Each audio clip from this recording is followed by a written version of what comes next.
I discovered a secret room behind my bedroom wall that contained evidence my house was built on a murder site.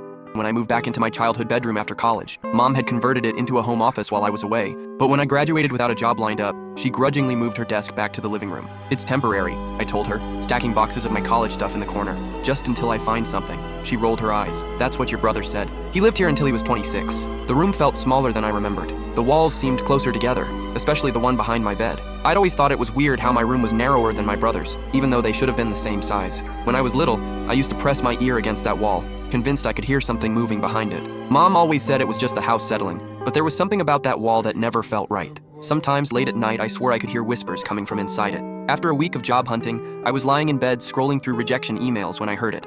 A hollow echo when I accidentally kicked the wall. I pressed my ear against it and knocked. Definitely hollow. The wall was thinner than it should be. Way thinner. It sounded like there was empty space behind it, maybe even a whole room. That night, I waited until my parents were asleep and started examining the wall more carefully. The paint looked newer in one section, and when I ran my fingers along the edges, I found what felt like a seam. Using a flashlight, I could see where someone had carefully patched and repainted a rectangular section. The work was professional, but if you knew what to look for, the lines were visible. Someone had gone to great lengths to hide this opening, and they'd done it recently enough that the paint still had a slightly different texture. I grabbed a utility knife from Dad's toolbox and carefully scored along the seam. The drywall came away in a clean rectangle, revealing a dark space behind it. The smell hit me immediately. Musty, old, with something else underneath that made my stomach turn. It reminded me of the basement after heavy rains, but worse. Sweet and rotten, like fruit left too long in the sun, mixed with something metallic that made my throat close up. I shined my phone's flashlight into the opening. It was a room, maybe 6 feet wide and 4 feet deep, just tall enough for someone my height to crouch inside. The walls were the original wood paneling from when the house was built in the 1960s. Cobwebs hung like curtains in the corners, and dust particles danced in my flashlight beam. The floor was bare wood,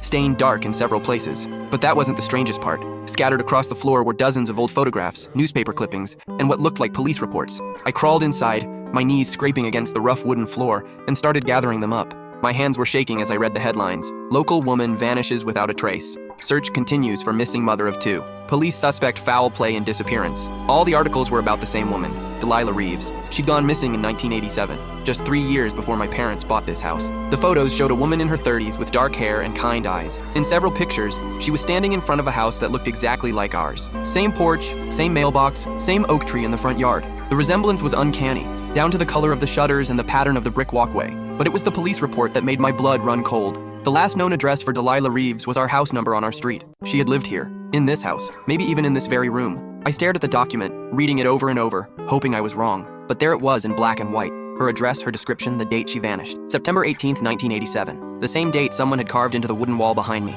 I couldn't fit what happens next in this short video. Watch the rest down below.